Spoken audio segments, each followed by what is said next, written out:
Live everywhere. Daily Co's Radio on netrootsradio.com presents David Waldman. Kagro in the Morning Show.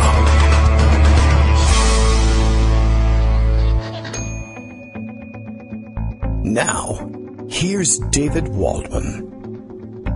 Hey, good morning, everybody. How you doing? It is Tuesday, July 18th, 2017. This might take several minutes. Don't turn off your PC. It might take several minutes for us to get started on the show. One of our two current Kagro in the Morning World Headquarters computers apparently going to take several minutes now to warm itself up and install, unfortunately, updates to Windows 10, the PC that runs the PC side of our equation. Of course, I knew going into it that I should never update anything, never take a Windows update. Why would you do something like that? I can't believe I allowed that to happen, though I allowed it to happen at about 12 o'clock last night.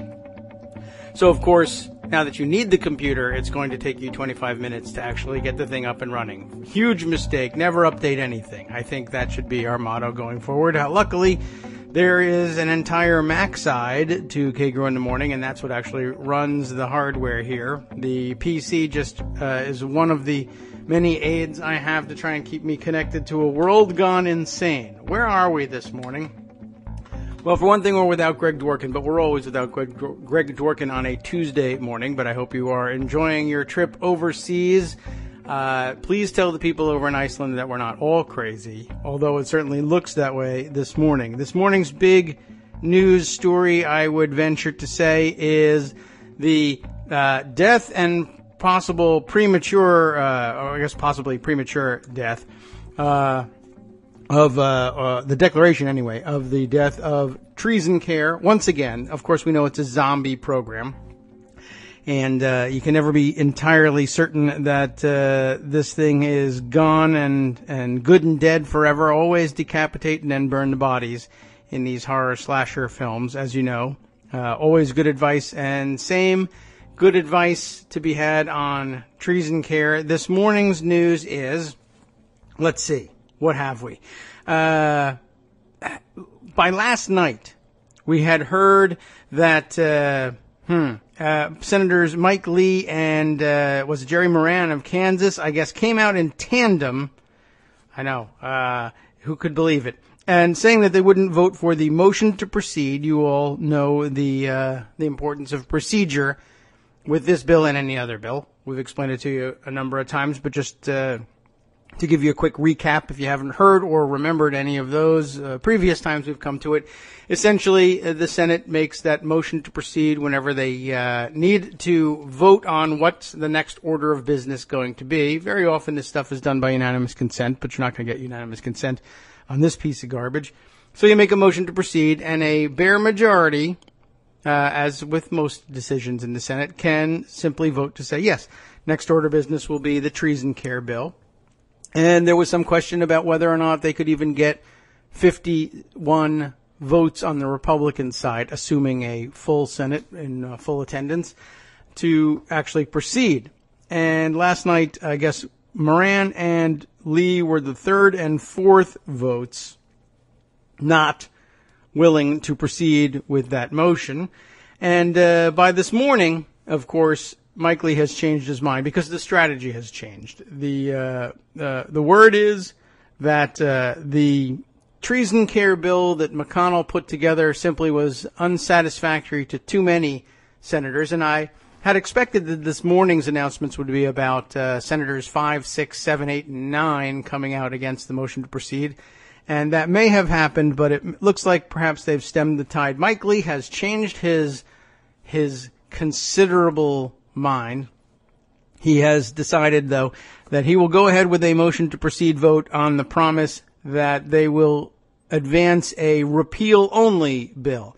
In other words, the Republican position, well summarized on Twitter this morning, was, hey, our bill may revoke the insurance of some 23 million people. That's very deeply concerning. What should we do? And the answer is, let's revoke the insurance of 30 3 million people instead, and that's a fantastic idea, and I guess they're going to move forward with that one. Politico reports this morning. Should I back up and do the previous reports from last night so we have an idea of where we were last night, or do we all know this? As of last night, Politico was reporting, let's see, is it even the same reporter? If it is, then we can follow up that way. It might even be an update to it. Yeah, it looks like their healthcare beat folks are, or at least one of them is on both of these pieces. Burgess Everett with Jennifer Haberkorn last night reporting GOP healthcare bill collapses. Senate Republicans will shelve their bill to replace Obamacare, dealing a major blow to Trump's agenda, as if he had one. This is supposedly it.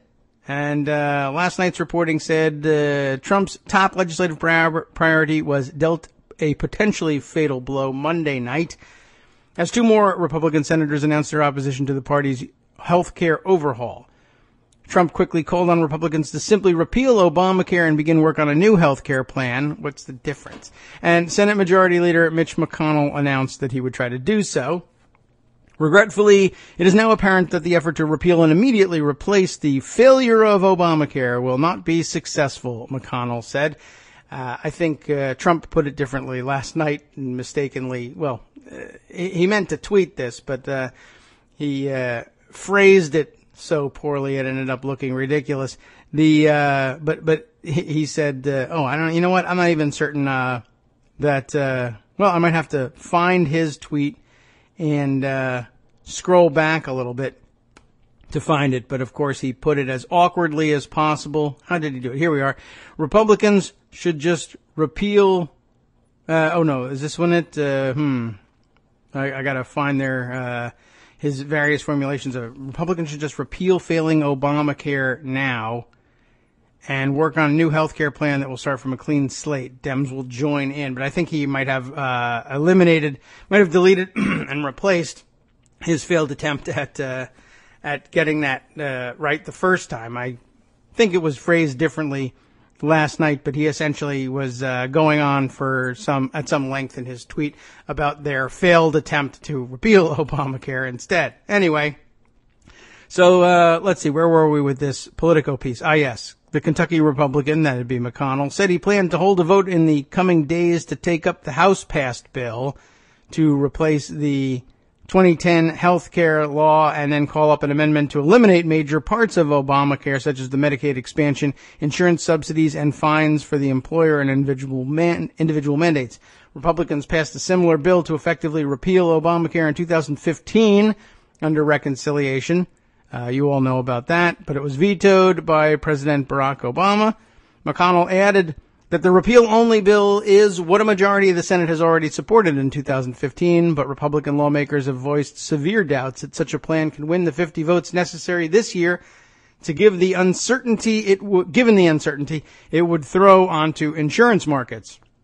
The 2015 vote was viewed as mostly symbolic at the time, given Obama's certain veto. But after his own caucus tanked McConnell's attempts to repeal and replace Obamacare simultaneously at the prodding of the president, the Republican leader is going to force his caucus to go on the record on health care. If the Senate does vote to open debate on the House bill, which is not guaranteed, the repeal-only bill would be the first amendment. But senators would still be able to offer unlimited amendments to the bill, leading the Republicans down an uncertain road once the process began. And that's why you're not supposed to vote for the motion to proceed if you don't know where the thing is going. It's well worth noting that Mike Lee, if he opposes McConnell's bill as it was written last night, may very easily find that voting to go ahead with the motion to proceed on a repeal-only bill simply leaves him with a tough vote to take on, will you now amend the repeal-only bill to add back all the language of the horrible, terrible McConnell bill? And I anticipate that he will absolutely try that, and he might even finagle his way into getting a tough vote where Mike Lee or one of the objectors from last night ends up holding the deciding vote on whether or not to tank the whole thing or to move back to the McConnell language. I mean, it is possible, of course, with votes cast the right way, to simply reject McConnell's amendment and proceed with the repeal-only bill, but it's also possible to set up a vote that will essentially be asking people, will you take the McConnell bill or will you take nothing? McConnell can simply threaten to pull the repeal-only bill because it's an even bigger political disaster for Republicans than his bill, believe it or not. And having gotten a motion to proceed, you'll now be stuck on that matter until you guys decide either to tank it completely or to walk away with nothing, both of which Republicans are deathly afraid of doing. But hey, what can I tell you? You drove the car, man. You're surprised now to find out where you've arrived?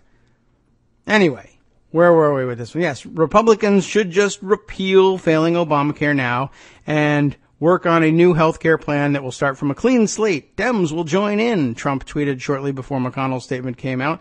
Dems probably won't join in, but that won't save the rest of his tweets anyway, so what's the difference? McConnell's announcement followed the news that Republican Senators Mike Lee of Utah and Jerry Moran of Kansas said they could not support the current bill. They joined Maine Senator Susan Collins and Kentucky Senator Rand Paul in opposition, denying Republican leaders support to even bring the bill to the floor and upending Republicans' 7-year goal of repealing Obamacare. Senator John McCain of Arizona, who's recovering from surgery, ironically enough, also issued a statement advising the party to start over with a bipartisan approach. Failure to pass an Obamacare repeal could upend the entire Republican agenda. The party has spent nearly 7 months on health care overhaul. They've really, well, never mind that that's not even hardly enough, but okay. With hopes it would ease the path to tax reform, now Trump and the Republican-led Congress are staring at an impending August recess with no major legislative achievements in hand. We'll get to that, a little bit more on that later. At a dinner with Republican senators Monday evening, Trump never misses the opportunity to have a working meal. The guy does nothing but golf and eat. He's an eating machine. He can't stop. You know what's ironic is it makes me think now of the horrible treatment he gave to that Miss Universe contestant or the Miss Universe winner so many years ago, and brought her on the radio and gave interviews talking about how she can't stop eating. Irony of ironies, but it's just one of hundreds of such examples of Trump's own hypocrisy. The guy's a tank at this point. I don't know. Anyway, back in the day when he was criticizing somebody else, I guess he had the good fortune to not have aged to the point where he was packing on pounds the way he's doing it right now. But hey, that's what happens to an older body. It's not his fault.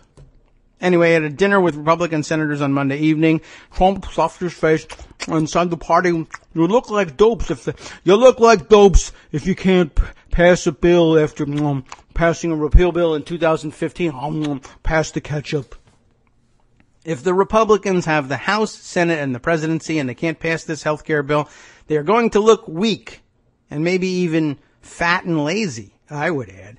That's what Trump said anyway, that they would look weak, according to a source familiar with the meeting. How can we not do this after promising it for years?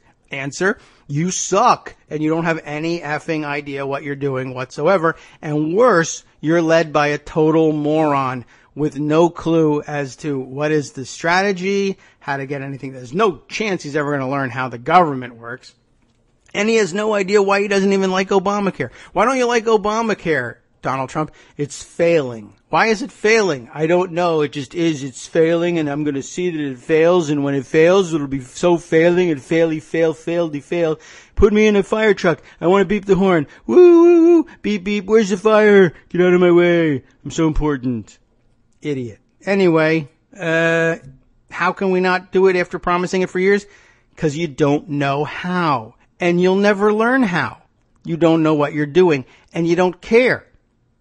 Trump had no idea defections were coming Monday night because he's stupid and doesn't keep tabs on such things and doesn't even know that he can keep in touch with Republican members. He doesn't understand what a whip count is. He wouldn't get it if you hit him over the head with it anyway.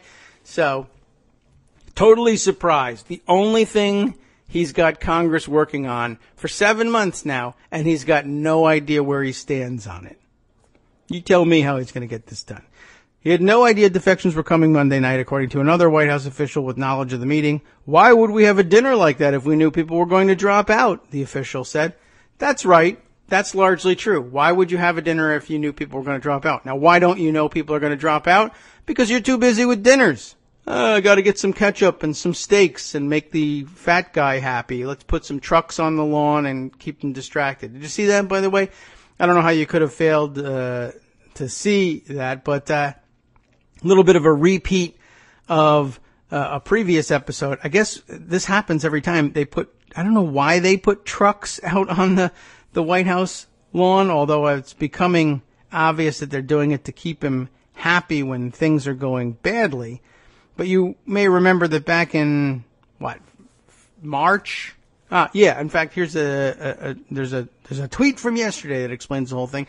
As it turns out, back in late March, the House health care bill first failed the day after they put those big 18-wheeler trucks out on the White House lawn, and Trump was photographed famously playing in the trucks. Beep, beep, get out of my way, everybody move, I'm driving a big truck, get out of my face.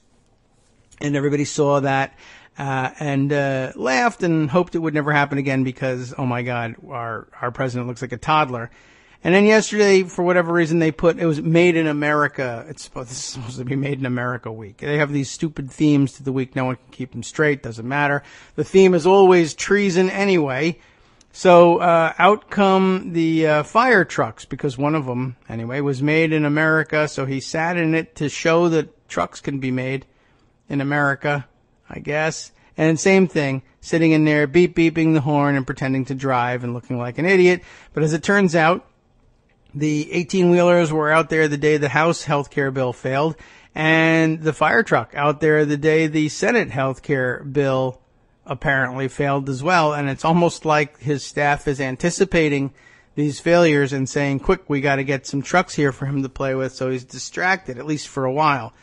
Probably help us keep our jobs. Anyway, I don't know. I guess it hasn't distracted him enough. I'll share that tweet with you in our roundup post later on today. Now back to the Politico story from last night. So once again he hosted another dinner because nothing pleases him more than to play with trucks and eat. Even before Lee and Moran's announcement, there was increasingly urgent signs that the Republicans' 52-seat majority was too fragile to pass the bill, which would scale back Medicaid spending and Obamacare's insurance subsidies. The vote was already delayed because of McCain's surgery. Oh, yes, and it turned out yesterday the story of McCain's surgery has evolved a little bit too. From he has a blood clot. At first, I thought they said it was in his eye. Then they said it was just above his eye or above his eyebrow or behind. And then it was like, oh well, what's behind your eyebrow? Your brain. Yes. Oh, it was a blood clot in his brain. Yeah. Oh, it was brain surgery. Oh, well. Good thing you gave us those lines about eyebrows. Everybody associates eyebrows with brain, blood clots. So, okay. So essentially, he had a mini stroke at some point. Well, thankfully there's, excellent health care available to him, at least for now, before he comes back to Washington and is asked to vote to destroy everyone else's health care. Just wanted to sneak a little more compensated, covered health care in there before we wreck it for the rest of you. Anyway, my wife's rich. She'll be able to pay for my next brain surgery, so screw the rest of you anyhow. All right, so the vote had already been delayed because of McCain's surgery, and Senator Ron Johnson of Wisconsin had fumed that McConnell had committed a breach of trust in selling the bill to moderates. I don't even know what's Johnson complaining about here. Anyway, still, even minutes before Moran and Lee's joint statement, aides were toiling to revise the bill so it could win the support of 50 Republican senators. But with Collins and Paul already in opposition to conservative Lee and typically pragmatic Moran, conservative, you can go ahead and say it, held hands and became the deciding votes in opposition to McConnell's latest plan. Moran criticized the closed-door process for developing the bill and criticized the legislation for not repealing the entire 2010 health law, concluding that we should not put our stamp of approval on bad policy. we should put it on different bad policy, I believe. He'll probably agree later today. Lee said the latest bill doesn't go far enough in lowering premiums for middle-class families, nor does it create enough free space from the most costly Obamacare regulations. Democrats, meanwhile, celebrated. Senate Minority Leader Chuck Schumer of New York said that the second failure of Trump Care is proof positive that the core of this bill is unworkable. The announcement from Lee and Moran is just the latest in a long series of obstacles for the Obamacare repeal effort. McConnell pulled a vote on a previous version of the bill last month after skeptical Republicans came out against the plan. Johnson was stunned to read in the Washington Post that McConnell was privately arguing that major reforms to Medicaid were so far in the distance that they would never take effect. I hadn't told you this story yet, but you've likely picked up an inkling of it. If you haven't, let me fill you in on the background here. Johnson said Monday that he'd confirmed through conversations with other senators that McConnell had made the remarks. Somewhere in pocket, I had tucked this away toward the end of last week, and we never did get to bring it up. I'll have to scroll a little bit to see if I can find it, but if not, I can tell you offhand. Essentially, what happened in the final round of negotiations between McConnell and his holdout senators was that he was playing an extraordinarily cynical game. And as a matter of fact, I think it was summed up best. Paige Cunningham, healthcare reporter at the Washington Post, had tweeted, when was this? The 13th. Was that Thursday of last week?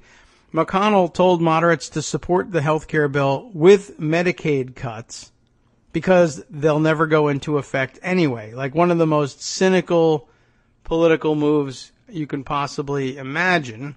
What's she talking about? Well, maybe we'll jump at this point over to the Washington Post's reporting on that point from mid to late last week in the Health 202. As opposed to the Daily 202, doctors make last-ditch effort to sink GOP healthcare bill. What was that all about? Paige Cunningham reporting on that. It's looking increasingly like, at that point last week, Senator McConnell won't restore much of the steep Medicaid funding cuts in Take 2 of his healthcare bill, now in trouble, which he'll roll out today. Yes, that was the day they were releasing the text and attempting to get the CBO to score the thing. But long story short, I guess, without diverting too much from this morning's stories, there was an effort by McConnell to sew up the last couple of holdout votes, like Moran's and others, who were worried about going back home and selling the bill based on reports of very, very steep Medicaid cuts, especially in these states that are very Medicaid dependent, like in West Virginia and in Ohio, where Shelley Moore Capito and Rob Portman were worried about having to explain these gigantic cuts away in states that were extraordinarily dependent on that money. And McConnell basically reminded them that he had structured the bill with the spending cuts in Medicaid backloaded, very heavily backloaded. They begin right away, but the biggest, deepest, most detrimental cuts come way in the future. As you know, in the Senate, when they are dealing with budget matters and writing reconciliation bills, they're dealing with the 10-year scoring window. And remember that Republicans are, in fact, beginning the process of thinking about changing the rules so that CBO is scoring things further out, like 20 years, so you can get a longer-term view of what bills you're proposing or likely to do. But it sounds like they are, in fact, trying to use this this rules change. Well, you'll get a very different picture of what they're trying to do after I describe this. I guess they were trying to sell it by saying, well, you want to project things further out into the future and have a clearer idea of the long-term impacts of your bill. That makes it sound like a very good idea. But what's happening here is probably better explained by what was happening on Thursday night as McConnell was trying to save the bill. Having written it for consideration under the reconciliation process, they had to deal with the 10-year budget window. And what they did was essentially say, we're going to start cutting Medicaid, and we'll cut it, just by way of giving an example. These aren't obviously the numbers. We'll cut it by $1 in 2018. We'll cut it by $2 in 2019. We'll cut it by $3 in 2020, et cetera, et cetera, et cetera. And not necessarily a linear progression, but then getting around to, in 2015, getting towards the end of the budget window, we'll cut it by $100,000. And all of these cuts that were so enormous that accounted for the bulk of the savings that McConnell, by the way, was planning to pass back out. You remember when Greg was describing this process last week, that he was going to take a lot of the supposed savings created by the cuts in this bill and hand them back out as goodies to try to lure people back into voting for the bill. But a lot of those cuts are backloaded, and he was giving them away anyway. And now in addition, since that wasn't enough, in giving those cuts back to people as bribes, essentially, for their states. That's the difference between it being a bribe for them and being a bribe for their constituents or their states. In addition to giving that money back to them, he was saying, listen, I know you're still concerned about, you don't want to be seen in your state as voting to cut millions, hundreds of millions of dollars in spending from Medicaid. Now, here's the deal. All of those cuts are so backloaded that will probably end up voting on a bill to reverse them before they ever take effect. In other words, you will be able to claim the hundreds of millions of dollars in savings by enacting these cuts, but you'll be able to protect your constituents from those cuts actually taking place because you have 6, 8, 10 years to vote again to repeal them. Even if you don't, those cuts come far past the next election. By the time you stand for election again, only minimal amounts of the cuts proposed to Medicaid will have taken effect. People will not yet have felt the pain. Then you'll be reelected, and it'll be too late for them to do anything about it, and then all the cuts will come, even if we don't vote later on to block them at the last minute. And all the pain will be inflicted on people in the middle of your next term, and they'll either die or forget about the pain by the time you're up for re-election next time. And even then, if they do remember, wouldn't it be a nice time to retire from public office anyway and let it become someone else's problem? It was awfully cynical, but that was the play they were after. If you want to be a budget hawk, you can point at the savings. If you want to be a softy, you can point out quietly to people that those cuts will never take effect anyway. They're just for show. So why bother with the bill? Well, I don't know. We said we were going to do something, and now we have to. That's where we stand. Well, apparently Ron Johnson was stunned by all this, and then read in the Washington Post that McConnell was privately arguing that major reforms were so far in the distance, major reforms meaning major cuts, that they would never take effect. Johnson said Monday he'd confirmed that those conversations had taken place. The reported comments from Leader McConnell before last Thursday about don't worry about these Medicaid changes, they won't take effect, that's really troubling to me. I have talked to senators that basically confirmed that. I'll see what Leader McConnell says tomorrow, Johnson said on Monday evening. From my standpoint, it's a pretty serious breach of trust, those comments. I'm just troubled by those comments. Well, they are troublesome. In response to Johnson's complaints, McConnell said, I prefer to speak for myself, and my view is that the Medicaid per capita cap with a responsible growth rate that is sustainable for taxpayers, blah, blah, blah. I mean, there are words here, but they don't mean anything. Medicaid per capita cap with responsible growth rate that is sustainable for taxpayers is the most important long-term reform in the bill, and that's why it's been left in each draft we have released. It's left in the draft, yes.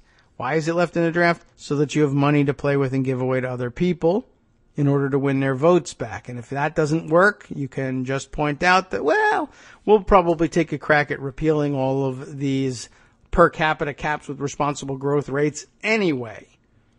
Before Lee and Moran announced their opposition, more than a half dozen key senators were undecided, many wavering over those cuts to Medicaid spending. I'm reserving judgment. I want a CBO score and analysis, and we're still doing more work on it, said Senator John Hoeven of North Dakota. They need more time. We're still working on it. Can't believe they still haven't finalized this thing, but, they need to put in extra bribes in order to get more people. The effort stalled over the weekend as McCain's office announced the Arizona Republican and his vote would be away from Washington for at least a week. Republican leaders had hoped he would return in a week and they could start work on the bill. We're not going to come up short, Senate Majority Whip John Cornyn of Texas had said earlier in the day, and then they came up short. We need a full contingent of the Republican senators. We don't have any to spare. Trump had also ramped up his outreach to the Hill, hosting a handful of Republican senators at the White House Monday night. That's huge outreach, including Cornyn, John Thune of South Dakota, Lamar Alexander of Tennessee, Roy Blunt of Missouri, Steve Daines of Montana, and James Lankford of Oklahoma, according to Republican aides. He did a great job. Key swing votes such as Rob Portman of Ohio, Lisa Murkowski of Alaska, Capito, Jeff Flake of Arizona, Cory Gardner of Colorado, and Johnson were not attending. Neither did Lee nor Moran. And a charm offensive from the Trump administration, which is just a stupid idea in the first place, aimed at skeptical GOP governors, seemed to have little impact over the weekend. Maybe it's because he's entirely without charm. Governors have a large say. The reason why we're not at 50 right now is a lot of governors don't like what we're doing, said Graham, who is pitching them on his own plan to block grant federal health care money to the states and keep all of Obamacare's taxes. Several senators had also raised questions about an amendment from Senator Ted Cruz, which would allow cheap plans to be sold alongside Obamacare compliant plans that cover pre-existing conditions. Those plans' premiums would have some subsidies, but senators were confused about whether that money would be drawn from a nearly $200 billion stabilization fund meant to woo moderates. They had hoped to use the time to further modify the bill, but extra time cut both ways. The delay is what we have, Alexander said earlier Monday, so I don't think we'll know until we vote whether it's been good or bad. Well, we still don't know, and a day has passed, or at least half a day anyway. This morning's headlines in Politico declare that Lee will vote to advance Obamacare repeal efforts. Yesterday he was a no on the motion to proceed. This morning he's a yes on the motion to proceed, because why not? Well, we'll find out why. Burgess Everett again reporting on this piece. Senator Mike Lee will vote to open debate on repealing Obamacare, reversing previous opposition now that Senate Majority Leader Mitch McConnell will bring up a repeal-only bill as an amendment, his office said Tuesday morning. Essentially, then, yesterday's position was a bogus one. Repeal only could always have been offered as an amendment. Obviously, Senator Lee could have offered it himself, but for whatever reason, he needed the guarantee of, and it's always best, I guess, to get the assent of the majority leader, since there's much he can do to get in the way of such an amendment. But the point of voting no on the motion to proceed ordinarily is that the bill's unfixable. And I don't know why he was under any impression that there would be, I guess, otherwise no repeal-only amendment offered, but that was obviously pretty foolish, and was, I think, always in the offing. I don't know what made him decide to do this, except maybe grabbing headlines back away from Ted Cruz.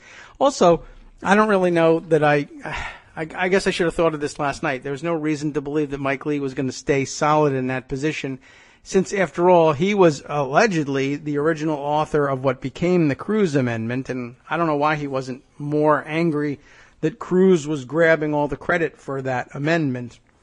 But if you think about it, the idea that Mike Lee wanted to see cheap plans that don't comply with Obamacare being offered out there for, to sucker people into parting with their money and not buying any insurance, I guess it shouldn't surprise us that what he was really after was repeal only. I mean, that's just basically a giant step backward to the way it was before Obamacare, minus, I guess, getting rid of some of the subsidy schemes. But since he aims eventually at getting rid of those too, it shouldn't surprise us that today he's okay with the motion to proceed so long as it's repeal only. It's essentially the same thing as the Cruz Amendment, plus a parting shot at the subsidization regime.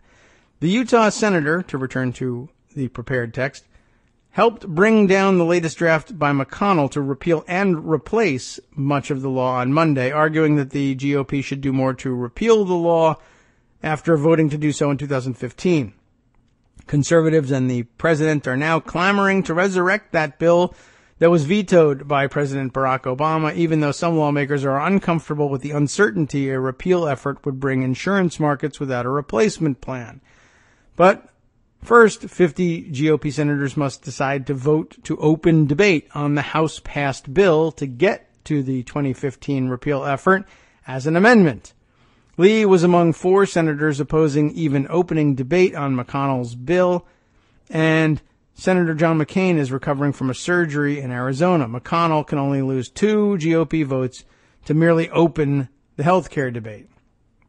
Okay, so I guess the watch will be on this morning for a possible third opponent to the motion to proceed, and I guess the first thing we need to do is check back in with Jerry Moran in Kansas and see whether he too is changing his mind about the motion to proceed, or whether the fact that a repeal-only bill will now be coming to the floor will change Rand Paul's mind about opposing the motion to proceed. I think that's probably about where he is, too. So it's likely that we'll hear that both Mike Lee and Rand Paul have changed their minds. Collins, I guess, for the time being, will remain a no on the motion to proceed. Everyone will then look to Dean Heller and see what he has to say. If he stands by the positions that his governor, Sandoval, has adopted to this point, then he'll be a no also, and they'll be looking for one more, and then I guess eyes turn back to Lisa Murkowski to see where she is on it, and see, I guess, whether she buys into the notion that, yeah, our state in Alaska, we need these Medicaid cuts eliminated very badly.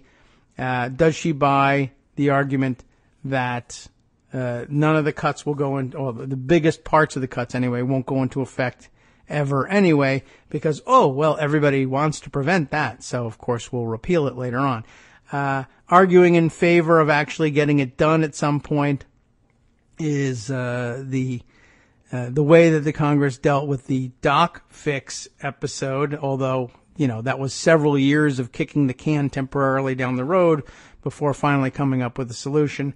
Arguing against coming up with such a solution, pretty much the history of everything else in recent congressional history. Sequestration, various other outcomes from the super committee, etc. Lots of things that nobody wants. So everyone obviously will work together to avoid, but then they don't because something else gets in the way. And whether it's government shutdowns, fiscal cliffs, debt ceilings, whatever, the record's not particularly good, even when they manage to kick the can down the road on things like Doc Fix and debt ceiling. All right. I had mentioned along the way, I think in the first couple minutes, about how excited Donald Trump has been of late to discuss all of the fantastic, fabulous accomplishments of his administration and the Congress under Republican control. This is a territory he's wandered into before and gotten himself in trouble, and he heeded none of the warnings and has wandered back into the same territory, this time finally crossing the line into just complete outright falsehood, a familiar place for him to be. Michael Shear and Karen Yorish writing in the New York Times, Trump says he has signed more bills than any president ever. I don't even really have to finish the headline before you know that this isn't true. He hasn't. That's the last two words of the headline. He says he's signed more bills than any president ever. He hasn't. Of course he hasn't. It's a ridiculous standard to begin with, but it's also quite obviously not true. This is one of the least productive Congresses of all time.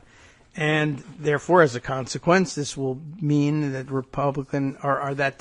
Donald Trump will likely have signed fewer bills, not than any president ever, but certainly any modern president. And guess what? It turns out that all of the 6 most recent presidencies other than his, every single one of them had signed more bills at this point in their presidency than Donald Trump did. So if you were looking around, well, I mean, okay, fine, you caught me. I haven't signed more bills than any president ever, but name one president who's signed more bills than I have at this point in his presidency. Okay, fine, George W. Bush. Let's start right now. Barack Obama. Well, he doesn't count because he's, what? A Democrat. Oh, okay. You had me going there for a second. All right. So name another one besides Barack Obama. Name a Republican president who's signed as many bills as me at this point. George W. Bush. Fine. Name another. George H.W. Bush. Name another. Ronald Reagan. In other words, the answer to, can you name one person who's signed more bills? Yeah, sure. Barack Obama, George W. Bush, Bill Clinton, George H.W. Bush, Ronald Reagan, and I guess Jimmy Carter as well. So that ought to stick the knife in pretty good. Let's see.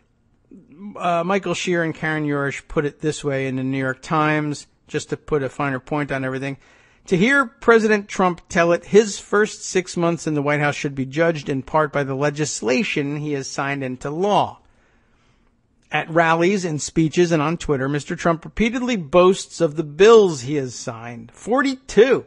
As of this week, he has said no president has passed more legislation, conceding once earlier this year that he trails Franklin Delano Roosevelt, who, he notes, had a major depression to handle. Of course, the whole country is in a depression right now, not economic necessarily. We're all just depressed that he's the president. Anyway, on Monday, of course, he went even further. That statement was false to begin with, but he did concede that maybe FDR had signed more bills than him, but of course, now he needs to up the dosage. On Monday, he went even further, claiming to have bested all of his predecessors in turning bills into law. We've signed more bills, and I'm talking about through the legislature, because that's where bills come from. Thank you for talking about through the legislature, than any president ever, Mr. Trump said at his Made in America event at the White House. For a while, Harry Truman had us, and now I think we have everybody. Turning to Vice President Mike Pence, he added as an aside about news media fact checkers, I better say think, otherwise they'll give you a Pinocchio. And I don't like Pinocchios. In fact, as he approaches 6 months in office on Thursday, Mr. Trump is slightly behind the lawmaking pace for the past 6 presidents. Wah, wah. What do you know? Who as a group signed an average of 43 bills during the same period. What do you know? And an analysis of the bills Mr. Trump signed, because why wouldn't you just stick with the number, right? An analysis of the bills that Trump has signed shows that about half were minor and inconsequential, passed by Congress with little debate. Among recent presidents, both the total number of bills he signed and the legislation's substance make Mr. Trump about average. President Jimmy Carter signed 70 bills in the first 6 months, according to an analysis of bills signed by previous White House occupants. Bill Clinton signed 50. George W. Bush signed 20 bills into law. Oh, okay, so I had that wrong. It was on average. Wow, gee whiz, I guess I could stop now. Who has beat Mr. Trump in the category of the number of bills signed? Nobody, except Jimmy Carter and Bill Clinton. George W. Bush signed only 20. Barack Obama, 39. Okay, so we have that wrong. That's interesting. And but we should note that among Barack Obama's 39 bills signed during the period, there was included an $800 billion stimulus program to confront an economic disaster, left to him, of course, by the guy who signed 20 bills. Legislation to make it easier for women to sue for equal pay, also in there. And a bill to give the Food and Drug Administration the authority to regulate tobacco. And an expansion of the federal health insurance program for children. Mr. Truman and FDR both had signed more bills into law by their 100-day mark than Mr. Trump did in almost twice that time. Truman had signed 55 bills and Roosevelt 76 during their first 100 days. Mr. Trump has signed several significant bills, many in the works on Capitol Hill since well before he arrived in the Oval Office, as is often the case for new presidents. Okay. So here's a breakdown of Trump's bills. They take a look at, okay, you've signed 42 of them. No, it's not the most of any president ever. And you don't have to look that far back to find somebody who smoked you entirely, but at least it wasn't every single one of the past 6 presidents. All right. A breakdown of Trump's bills that he did sign, of the 42, 15 of the 42 reverse Obama-era regulations. That would have been, of course, the Congressional Review Act bills. Those, by the way, protected from filibuster, and so therefore relatively easy to pass when you have a majority in both houses. Minus the protection from the filibuster, then you're talking about, well, let's see, 42 minus the 15 would have been 27. So only George W. Bush, I guess, among the past 6 presidents or so, would have signed fewer bills but for that. 14 of the 42 bills are ceremonial and routine lawmaking. That would be things like renaming post offices, etc., or declaring something National Pancake Week. 5 of them were bureaucratic tweaks. I'm not exactly sure what that description is supposed to mean or what it might include, but I guess it's supposed to indicate that the substance is relatively minor. 4 are space and science bills, which are usually pretty popular in Congress, although this particular Congress appears to hate science quite a bit. And 4 are veterans bills, which are usually popular, even though, as it turns out, Republicans hate veterans just as much as they hate science. They just don't like to say so as often. Mr. Trump's allies point to a bill he signed to improve accountability and overhaul services at the scandal-plagued Veterans Affairs Department. They note that the president signed into law spending plans that will significantly raise federal expenditures on the military and border security. And they say Mr. Trump and the Republican-led Congress worked to methodically reduce the burden of government regulation. My stars. That effort to undo regulation involved 15 new laws, which were the result of an aggressive push to employ a little-used legislative tool to roll back government rules put in place by former President Barack Obama. Those new laws could result in a significant shift in the way government regulates employee benefits, worker safety, the environment, public lands, and education. These repeal bills are now law, which means those Obama regulations have been struck from the books forever, House Speaker Paul Ryan said recently, at least until the subsequent Congress reinstates them.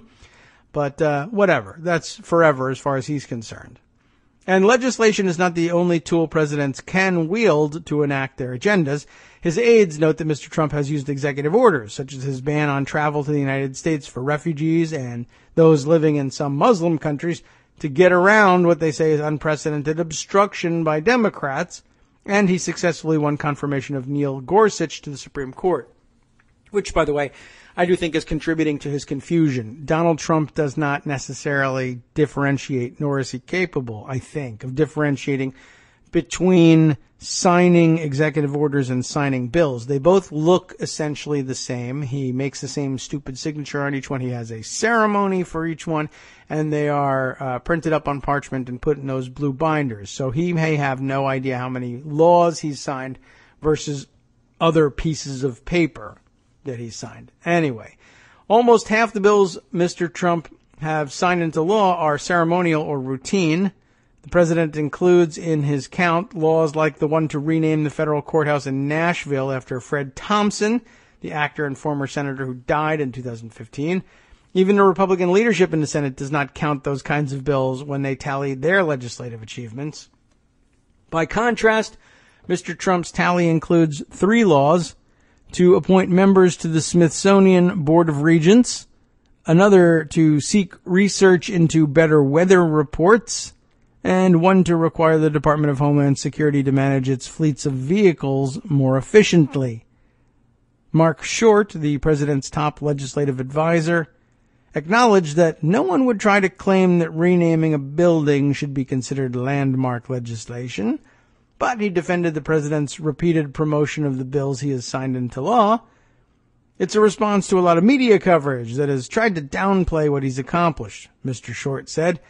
There's an overarching coverage about what's not been accomplished. The president is trying to point out what we have actually done. Well, he has actually renamed a building. Mr. Trump has signed 2 budget bills that would be required of any president. He signed a law largely endorsing the budget for NASA that Mr. Obama had laid out. And Mr. Trump temporarily extended Mr. Obama's program that gives veterans a choice of seeing a private doctor in certain cases. The president complains that he has not gotten the news coverage he deserves for his legislative achievements, though his bill signings are often aired live on television, and his push to reverse regulations has been widely covered. Mr. Trump may yet assemble a more far-reaching legislative record. Getting comprehensive legislation through Congress and to the president's desk takes time, even when the president's party controls both chambers of Congress. By the end of his tenure, Mr. Bush had signed major tax cuts, expanded surveillance with the Patriot Act, pretty bad on both counts, authorized votes to wage war, overhauled federal education laws, established free trade deals, and expanded Medicare to include prescription drugs. Mr. Obama eventually passed the Affordable Care Act and imposed new rules on financial services firms. Roosevelt created the Federal Deposit Insurance Corporation and the Tennessee Valley Authority, enacted Social Security, and started public works projects in response to the Great Depression, and began farm subsidies. Since Mr. Trump took office, the House has passed a health care overhaul, and Republicans have talked about a major infrastructure bill and an overhaul of taxes. Lots of talk. But for him to compile major legislative achievements will take time, said David R. Mayhew, a professor of political science at Yale who tracks the legislative achievements of American presidents. Generally speaking, Congress needs many months to do something big, he said. So, also accompanying the article here's a rundown of the 42 bills Mr. Trump has signed into law. Among veterans bills, there was, of course, the Vietnam War Veterans Recognition Act of 2017. Of course, everybody knows that we wanted to recognize veterans of the Vietnam War. Thank you for bringing that one to our attention. A bill to amend the Veterans Access, Choice, and Accountability Act of 2014 to extend the Obama-era Veterans Choice Program. There was also the American Law Enforcement Heroes Act, which authorizes community-oriented policing services grants to be used to hire veterans. And the Department of Veterans Affairs Accountability and Whistleblower Protection Act, which makes it easier for the Department of Veterans Affairs to remove bad employees and promote whistleblowing. That one sounds like, actually does something. Mr. Trump frequently points to his work on behalf of veterans who supported him by almost 2-1 over Hillary Clinton in the 2016 presidential election as evidence of his legislative success. At a recent rally on behalf of military families, Mr. Trump bragged that he had signed legislation that went through the House, went through the Senate, and I signed it really fast. I'm so fast in the way I really signed it. That was terrific. That law was the Veterans Affairs Accountability and Whistleblower Protection Act, which will allow officials to remove bad employees and promote whistleblowing passed in response to a scandal over manipulating patient wait times. The new law puts in place long-sought changes to overhaul management of the department and improve health care and benefits for veterans. All good things. John Holwarth, the National Communications Director for AMVETS, called the new law a positive step, but said it was a small part of overall improvements at the department that had been put in place slowly for years. A lot of things that are moving the Department of Veterans Affairs in the right direction actually got underway before the Trump administration, Mr. Hallworth said, noting that Mr. Trump had appointed a former Obama administration official to be his Secretary of Veterans Affairs. Gee whiz. Who would have guessed that had he done that, he would have met with certain success? Armando commenting on the side here, you know who thinks that Trump's accomplishments are lacking? Putin. I think that's largely true. Very true. Yes, I guess the latest news on that front is that still no return of the Russian compounds and still no repeal of sanctions, though they're still talking about it. We'll keep an eye on those things. I expect that headline pretty much any day. Let's see. Another bill that Mr. Trump signed extended an Obama-era program that allows some veterans to see private doctors and streamlined the way their deductibles and copays get processed. The law is essentially an accounting maneuver intended to give lawmakers more time to debate more substantive changes, which, of course, they've been doing nonstop ever since, right? You've heard lots about that, haven't you? A third new law allows community policing grants to be used to hire and train veterans to be police officers. Okay, that's nice. What about reversal of Obama regulations? That's the biggest category. Do you remember all of them? Probably not. There was a joint resolution, they're all joint resolutions, nullifying a rule that would have required oil, gas, and mining companies to disclose payments made to foreign governments in exchange for access to drilling or mining rights. Does anybody know any foreign governments that might be looking to get payments from American corporations for some favor in the future? I don't know whether that's going to be a popular program under the Trump administration or not. Can't tell. Let's see. There was another one that nullified a rule that sought to protect the nation's waterways from debris generated by surface coal mining. Important to put out there. And I guess I thought I saw mentioned the other day in the Made in America event speech that Trump was claiming credit for something like creating something like 45,000 new coal mining jobs during his tenure in office.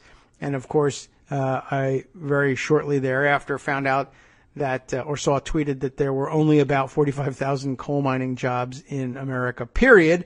And so essentially he had now claimed credit for creating every single existing coal mining job in America. So I'm sure that'll bear itself out really well. Let's see. There was another rule that got nullified, was aimed at preventing individuals with disabling mental health issues from buying handguns. Thank God they got rid of that one real quick. That explains a lot of the recent gun fail stories I've been reading, possibly. There was another one that nullified a rule that would have required companies seeking federal contracts to disclose labor violations. Yeah, we won't want to know about those. Why should the right hand know what the left hand is doing anyway? Mind you, look at the wording of all these. Nullifying a rule that would have done something. Very often these things haven't even gone into effect yet. And I'm sure that they're glad that they won't go into effect. But the idea that, they'll be blamed for having destroyed the economy. And we're recovering from the worst economic conditions ever handed by one president to another, et cetera, et cetera. I'm sure he'll be blaming Obama for all of that, even for all these things that didn't go into effect yet. One would have revised the way the federal government conducts land use planning. Another of the repealed rules would have told school districts how to rate their schools, so there would be some uniformity to all of it, but never mind that. One would have required states to collect data on the quality of teacher preparation programs. Ooh, my God, it's just killing jobs, I'm sure. One would have set federal limits on state-based drug testing of people seeking unemployment insurance benefits. That's never worked, and they continue to waste money doing that. The federal government would have stepped in and said, yeah, let's have a limitation on that since it's such a giant waste of everybody's time and money. Nope, let's keep going, says the Trump administration. Another repealed rule would have required broadband providers to receive permission before collecting data on a customer's online activities. Another would have tightened restrictions on efforts by state officials to allow hunting of certain animals. I don't know which, but okay. One would have clarified that employers have to maintain accurate records of serious workplace injuries and illnesses. You can now go ahead and maintain inaccurate ones if you like. One would have barred states from withholding federal family planning funds from Planned Parenthood and other health clinics that provide abortions. One would have changed how local governments establish IRA-based payroll deduction programs for private sector workers whose employers do not offer retirement plans. Super important. One that sought to improve conditions of urban transportation planning. And finally, a resolution nullifying a rule that would have changed how states established, that's the same one. IRA-based payroll deduction programs. Is that not exactly the same one as the April 13th one? There's an April 13th one and a May 17th. I assume that there's a typo in there somewhere. Since becoming law in 1996, the Congressional Review Act has allowed presidents to use legislation to roll back his predecessors' regulations, but until Mr. Trump took office, that power had been used only once by Mr. Bush, who reversed a rule on workplace injuries. Working with the Republican-controlled Congress, Mr. Trump has used it 15 times to unravel what he said were overly burdensome regulations imposed on Americans and businesses. By the way, I don't think the Congressional Review Act is limited to the use of rolling back a predecessor's regulations, but how often are you going to use it to roll back your own regulations? Not very often. It was the intent, actually, originally. The Congressional Review Act, I think, originally proposed during the Newt Gingrich revolution after the 1994 elections, the design of which was to give the then Republican majority House and Senate the opportunity to go on record as opposing Clinton-era regulations, but then obviously see those resolutions vetoed by President Clinton and go nowhere. But they got the chance to have a vote purporting to repeal those burdensome regulations, only to have President Clinton save them in the end. So, all right, well, whatever. But I just wanted to point out there's nothing about it that says that you have to use them to roll back a predecessor's regulations. It's just that most presidents will veto efforts to roll back their own regulations. So, by way of, the factual operation of the way the bill operates, doesn't mean you have to use it against your predecessor's regulations. You just normally won't use it on your own. All right, what else have we got here? Senate Joint Resolution 34 eliminated a rule by the Federal Communications Commission that would have prohibited Internet providers from collecting, sharing, or selling consumers' information without their permission. You remember that one. We just mentioned it up here. I guess they're going to summarize a bunch more of these things. Collectively, the 15 regulatory laws may represent the president's broadest legislative impact, though they are less about doing things and more about undoing them. Signing the bills into law allowed the president, with the flick of a pen, to erase rules on the environment, labor, financial protections, internet privacy, abortion, education, and gun rights. That's saving about $18 billion a year in compliance costs, Mr. Short said, including the impact of the president's executive orders that seek to reverse regulations. We think they are a huge part of the economic success of the first 6 months, but Mr. Trump can no longer use the tool. The Review Act gives presidents and lawmakers 60 legislative days to rapidly roll back major regulations put in place by a previous administration. That deadline is now passed. If Mr. Trump and Republican lawmakers want to overturn any more Obama-era regulations, they'll have to do it with the normal lawmaking or regulatory processes, which can take years. How about in the space and science sector? This is going on a bit longer than we really need to, but just by way of good background, there was the 4 space and science bills inspiring the next space pioneers, innovators, researchers, and explorers Women Act. What? Inspire Women Act. Get it? Inspiring. Now, by the way, as what is it? Acronyms go, to use the word inspire as the I in the acronym INSPIRE, it seems like a bit of a cheat, but inspiring the next space pioneers, innovators, researchers, and explorers Women Act. And I know that They were looking for the Inspire Women Act. But the actual acronym, of course, of this piece of garbage is the INSPIREW Act. Inspiru Act. But okay, we'll give them credit for it. Promoting Women in Entrepreneurship Act. That was another somehow space and science bill. I don't know why. National Aeronautics and Space Administration Transition Authorization Act of 2017. Routine authorization of NASA. And Weather Research and Forecasting Innovation Act of 2017. Only report good weather. New presidents often use their first months in office to sign non-controversial legislation that has broad bipartisan support. 4 of the laws Mr. Trump cites as evidence of his success involved NASA or science and generated little opposition. Let's see. Some descriptions of these. I'm kind of interested in what was the weather one. Here's one description here. The Weather Research and Forecasting Innovation Act requires the National Oceanic and Atmospheric Administration to prioritize weather data, modeling, computing, forecasts, and warnings for the protection of life and property and the enhancement of the national economy. That sounds an awful lot like what they were doing already, doesn't it? Strange. Let's see. Finally, there were also 2 laws aimed at encouraging women to participate more fully in scientific endeavors, and that's always a good thing. What about those bureaucratic tweaks? Let's see what they might have been.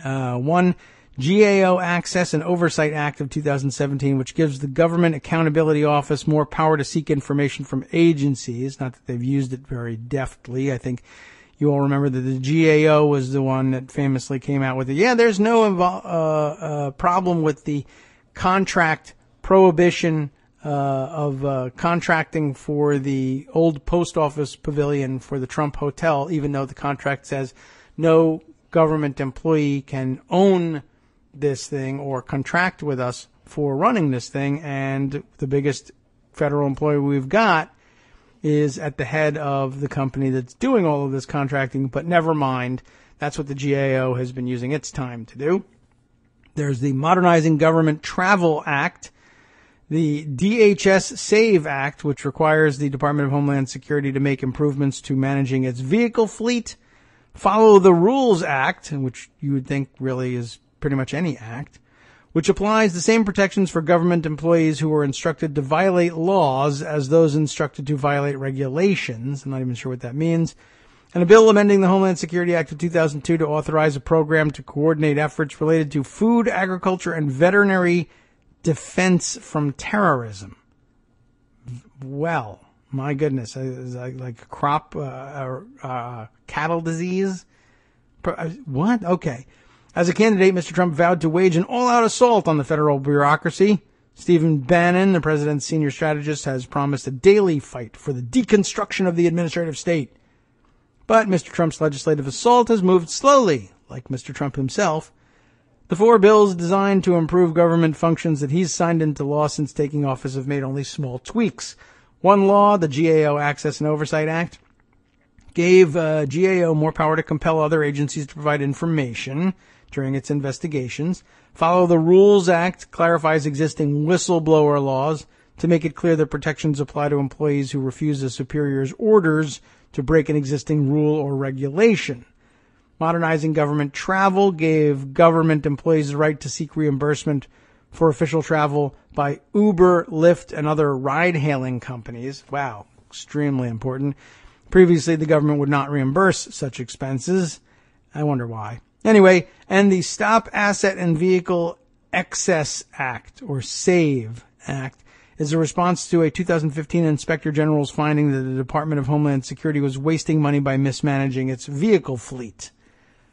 So they told them, stop doing that. Let's say, Securing Our Agriculture and Food Act directs the Secretary of Homeland Security to take steps to safeguard America's food system against terrorism, and makes a few other tweaks. Okay, so that's the veterinary, I guess it's veterinary care, taking care of cows that you're about to kill and eat. That counts as veterinary. And then, of course, the ceremonial and routine lawmaking. Let's see.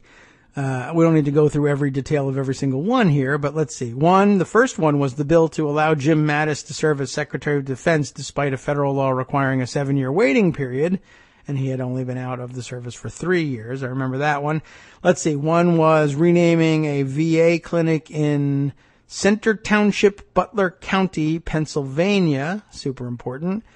There was a resolution approving the location of a memorial to commemorate members of the armed forces who served on active duty in support of Operation Desert Storm or Operation Desert Shield. Okay. There's another VA outpatient clinic being renamed, this one in American Samoa. Let's see. Appointing members of the board of directors to the Office of Compliance. Okay. Let's see. 1, 2, 3 new regents to the Smithsonian Institution, each one a separate bill, naming 3 different people, including Steve Case, to the Board of Regents. Let's see, one was a continuing resolution. That's not really ceremonial. I guess it's sort of become routine lawmaking, but there was nothing he had to do with it, but okay. So I wouldn't exactly call it a major accomplishment, though it was major legislation. It's extraordinarily important. The U.S. wants to compete for a World Expo Act. That's super important as well. We want to compete, and we needed to write that down, so we did. Public Safety Officers Benefits Improvement Act. That sounds relatively self-explanatory. One would rename there was the Fred Thompson Courthouse in Nashville renaming, and a bill to provide for a stay when there is no quorum of 2 judges on the Merit Systems Protection Board. Everybody's eyes on the Merit Systems Protection Board. In addition to signing 2 budget bills, Mr. Trump signed a bill to improve processing of pension benefits for police officers, and he signed a dozen routine or ceremonial bills that attracted little attention. Except for right now. We gave it an awful lot of attention. All right. That about wraps up the altogether, I think now, in hindsight, too long look at the stupid things on which Donald Trump has been wasting ink. Of course, he's been wasting a lot more ink on a lot of other things, but he's wasting media companies' ink, and that's entirely different. So, yes, Armando had also listed the complaints that Vladimir Putin likely has, in addition to not getting back his compounds and not having sanctions lifted.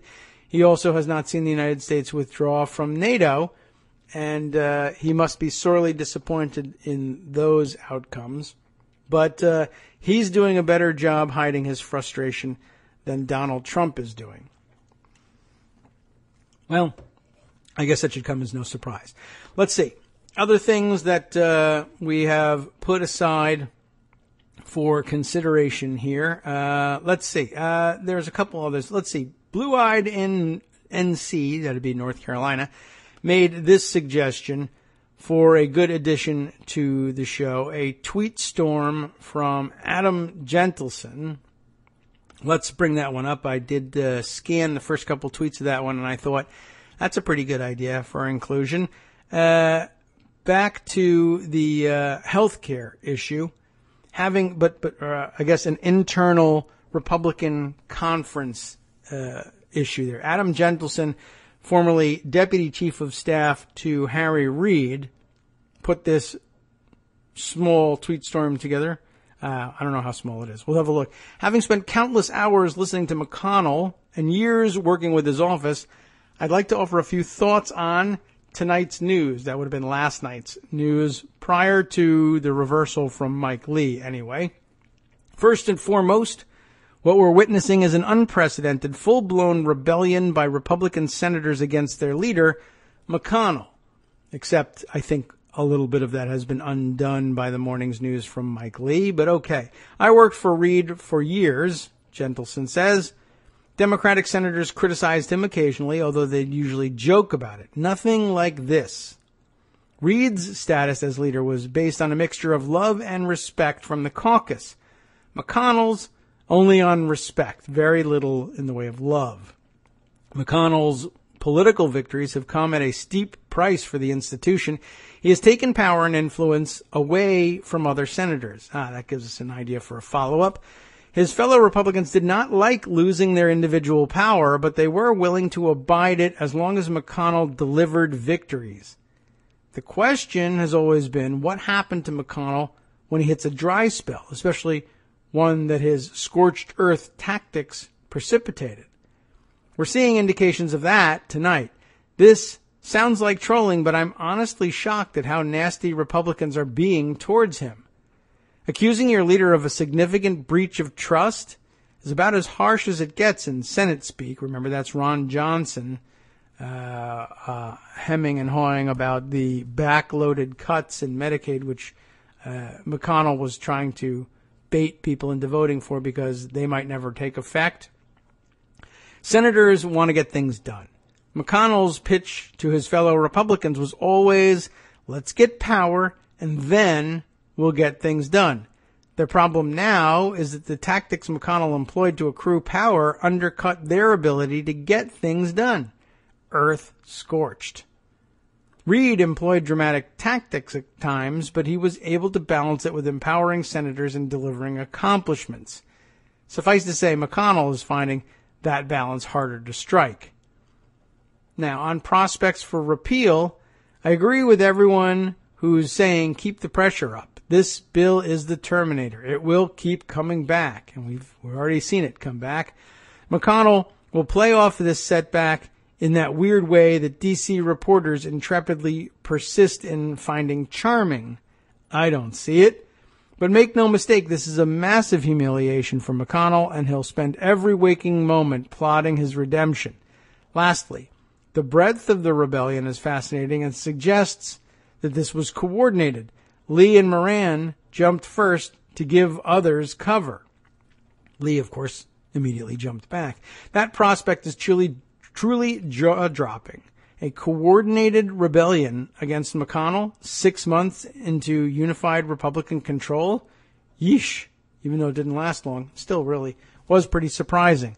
I wonder about the 2 canceled weeks of recess. Will that still happen? Public statements aside, members hate having recess canceled. That seems punitive. McConnell's announcement came after a conference meeting that did not go well for him. I wonder how it fits in. And Jenelson then says, like as I sometimes do, I'm just rambling now, but boy howdy, what a thing to witness. From the savior of the Senate, no less. Who could have predicted? Very interesting and well worth mention. I also have here, now that I am reminded of it, an article somewhere here. There we are, from Vox.com. You've probably all heard of Vox.com, and one of their explainers, I guess, Mitch McConnell, is breaking the Senate.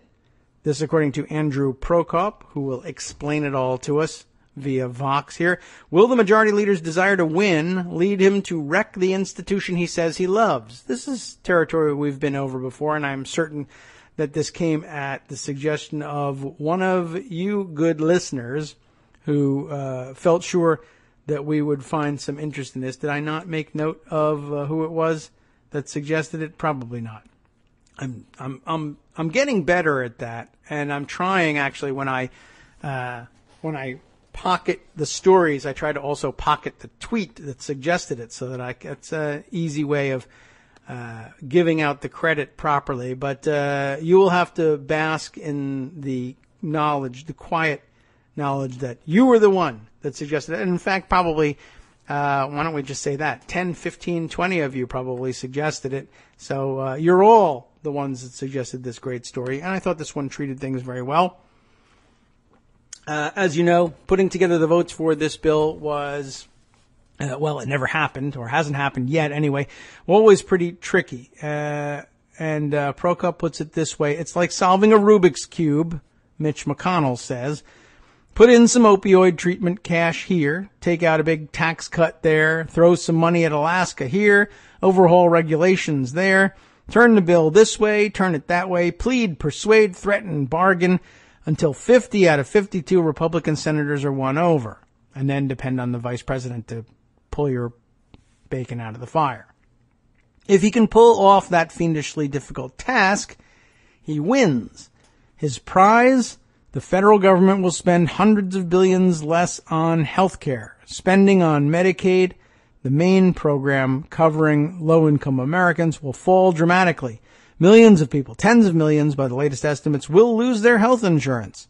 Years more instability and bitter political conflict over health care will ensue. What a prize, right? And the Senate Majority Leader would get a historic legislative achievement to his name. Historically bad, but historic nonetheless. Every Republican senator has been elected or reelected on repealing Obamacare, and he's a guy who wants to win, said one McConnell insider. But the cost will be that the legislative body he leads and has long claimed to deeply value will be changed forever. That's because the tactics McConnell is using to get his win, which have entailed previously unimaginable amounts of secrecy, speed, and utter disregard for public opinion, are a blueprint for future Senate majorities that they'll certainly use for their own purposes. McConnell has unleashed a whole series of forces that ultimately could transform the Senate in a bad way, says Norm Ornstein of the American Enterprise Institute. And if those tactics succeed, they're going to be emulated.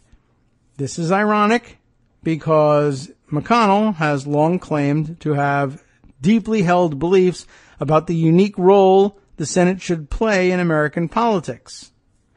Because a simple majority is not enough to get things done in the Senate, at least currently, the chamber is a moderating institution that should keep the government from swinging between extremes as one party loses power and another gains it.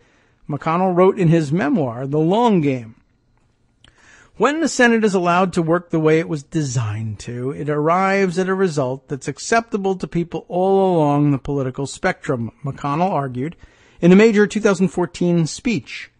But if it is used as an assembly line for one party's partisan legislative agenda, then the consequence would be instability and strife rather than good, stable law. The speech was titled Restoring the Senate, and instead, McConnell's legacy may be breaking it.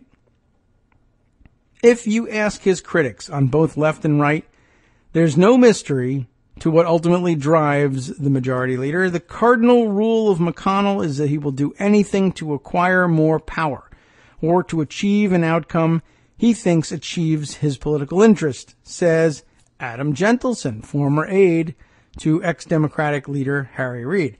I don't think he's conservative. I think he's a transactionalist. I think he wants to keep the title of majority leader, says Jason Pye of the conservative activist group FreedomWorks. His vested interest is taking power.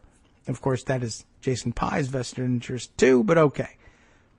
As for McConnell's own view, in his memoir, he's surprisingly candid. He mainly got into politics because of ambition. That is surprisingly candid. We're glad of that, I guess. The truth is that very few of us expect to be at the center of world-changing events when we first file for office, and personal ambition usually has a lot more to do with it than most of us are willing to admit, McConnell writes. That was certainly true for me, and I never saw the point of pretending otherwise. Indeed, he writes that very quickly after he joined the Senate representing Kentucky in 1985, he set one main goal for himself. It was the majority leader's desk I hoped to occupy one day. A gig as head of the GOP's Senate campaign committee in the late 1990s helped get him close to the party's major donors and helped ensure many senators owed him favors. An outspoken stance against new campaign finance restrictions won him gratitude from many Republicans who feared such restrictions would hurt their party's fundraising. And a fortunate sequence of events, at least for him anyway, Republican whip Don Nichols being term limited out of that job in 2002, Republican leader Trent Lott blowing up his career by speaking nostalgically about a racist presidential campaign that same year, and Lott's successor Bill Frist's decision not to run for re-election all cleared a path for McConnell, putting him in line to take over his party's Senate leadership after 2006. But there was a problem. The Republican Party's image had been badly damaged by President George W. Bush and his Iraq War, and the GOP was in danger of losing its Senate majority. In public, McConnell remained a loyal partisan and publicly excoriated Democrats for wanting to retreat. In private, though, he sought a one-on-one meeting with Bush, warned him that Republicans were headed for defeat in the midterms, and urged the president to start withdrawing troops from Iraq to help the party's chances. That's according to Bush's own memoir, Decision Points, and the former president's decision to include such an unflattering anecdote about his own party's Senate leader is remarkable. I made it clear I would set troop levels to achieve victory in Iraq, not victory at the polls, Bush writes. McConnell badly wanted to climb that last rung and become majority leader, and he was willing to go very far indeed to make that happen. But it didn't happen. His party lost the Senate, and he would start his stint as top Senate Republican with only a minority to lead. Our next section, Obstructionist in Chief, begins this way. Over the next 8 years, McConnell would struggle with another Rubik's Cube of sorts. How could he best use his powers in the minority to win the majority? His twists and turns of that cube would reshape how American politics worked. In 2008, with Democrats controlling every lever of power, he quickly calculated that he had little to gain from helping his opponent's agenda become law. The sympathetic view of his actions is that he concluded Democrats were exploiting the crisis to ram through a liberal agenda the country couldn't and didn't support, and decided to fight back.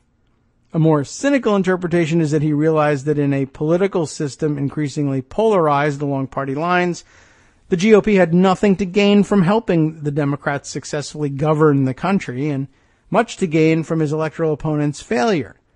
Whatever the cause, he had the perfect tool with which to slow Democrats' work to a crawl, the Senate filibuster. McConnell's minority filibustered to try to block not only controversial bills and nominations, but also uncontroversial ones.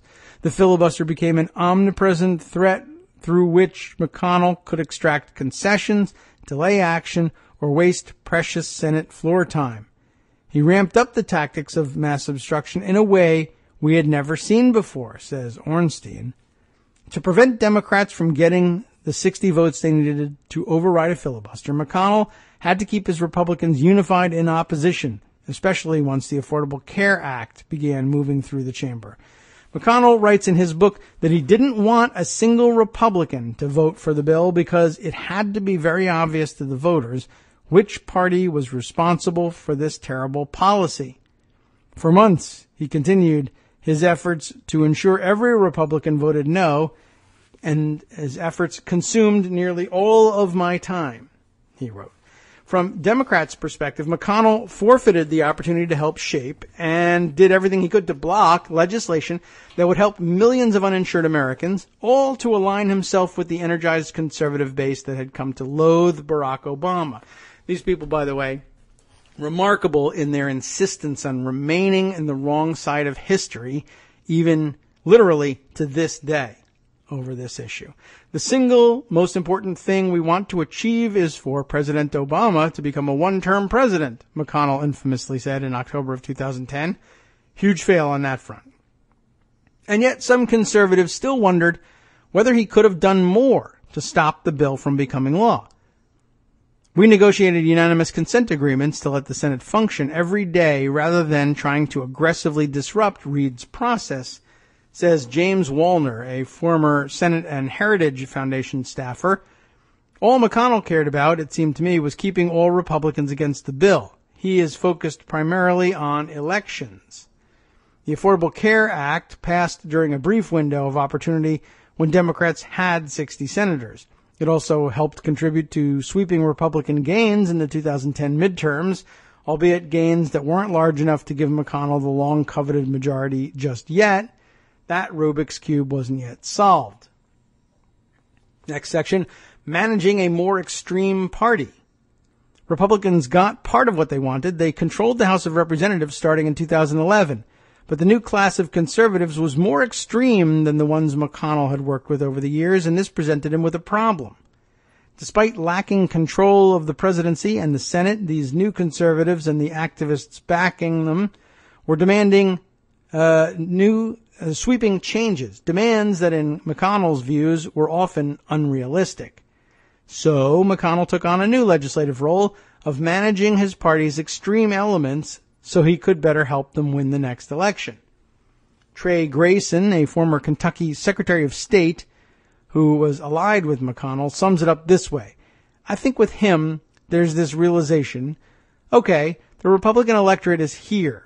I'm going to have to adapt to these folks. I'm going to have to give them some rope to run with, and I've got to make sure they don't hang themselves with it. It was a complicated dance because McConnell also wanted to remain on the good side of conservative base elements that had flexed their muscles in several recent primary fights. So often, in the debt ceiling fight of 2011, the fiscal cliff of 2012, and the government shutdown of 2013, he'd hang back in the opening rounds of conflict. Only later would he step in to cut deals that preserved the status quo after the House's hardline tactics had clearly failed. He knew it would be a disaster to breach the debt ceiling. He knew it would be a disaster to go over the fiscal cliff. He knew it would be a disaster to shut down the government, though he was unable to avoid that one, says Gentleson, the former Reid aide. He thought making deals in those cases were good politics. But though his tactics on legislation shifted, his approach to nominations remained the same. Since only the Senate gets to approve appointees, Republican filibusters remained the only tool the GOP had to block any nominees they found objectionable. McConnell, therefore, ramped up his use of holds and filibusters even further. According to a 2013 Congressional Research Service report, the Senate had attempted to overcome a filibuster on nominations 168 times since 1949, and 82 of those attempts, nearly half of the total, had occurred during Obama's presidency alone. For the D.C. Circuit Court of Appeals in particular, which has jurisdiction on many regulatory cases impacting businesses and which the GOP therefore wanted very much to keep in conservative hands, Republicans made clear they'd block any Obama nominee. All this eventually proved to be a bridge too far for Democrats. In 2013, Harry Reid used the nuclear option to ram through a Senate rules change that would eliminate the filibuster for all nominations except Supreme Court picks. McConnell still had certain tactics he could use to delay appointments, but he had been stripped of his best tool for blocking them outright. It was this that spurred McConnell to deliver his January 2014 speech on restoring the Senate. In it, he made his case for the chamber's importance as a consensus-building institution and laid out what he'd do differently if he were in charge. When the majority leader decided a few weeks back to defy bipartisan opposition by changing the rules that govern this place with a simple majority vote, he broke something, McConnell said, and then later expressed his enthusiasm for continuing to break the same thing, I'm sure, but not in public. In contrast, McConnell vowed to restore the Senate to its former glories should the GOP win the majority. Under his leadership, bills would go through the traditional committee process. If he proposed a sweeping bill and couldn't get any Democratic support, he'd conclude that maybe this isn't such a great idea. Totally descriptive, of course, of the healthcare process, right?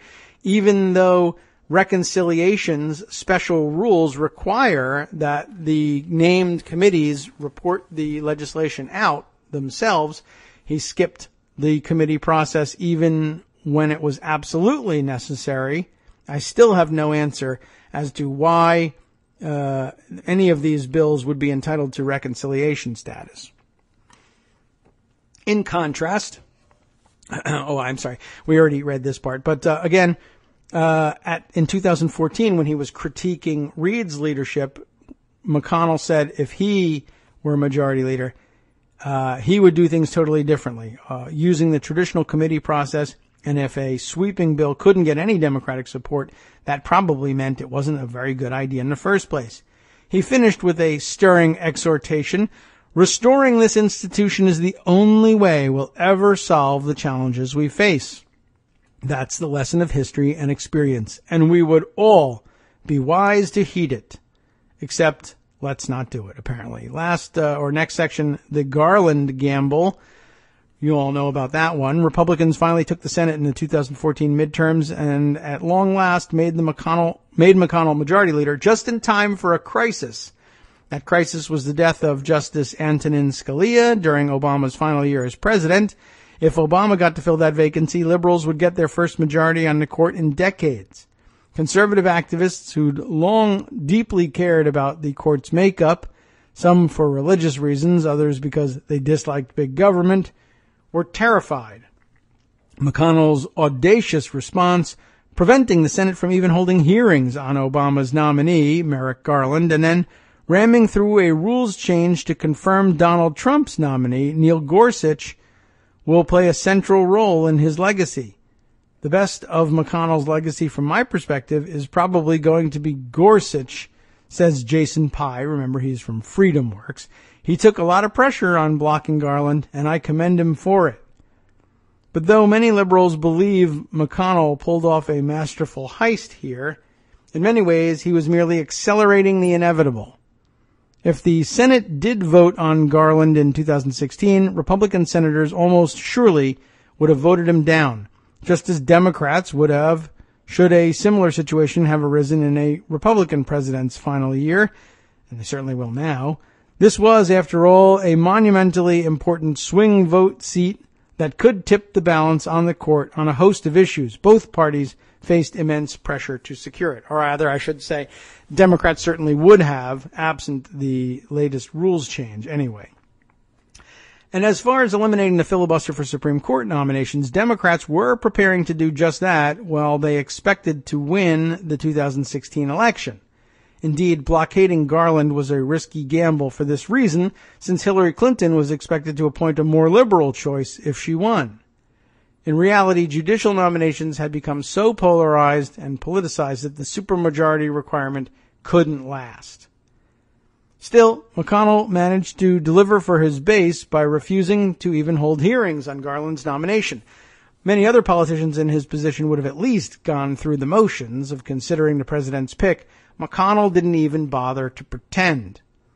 His legacy here is a further politicization of the judiciary.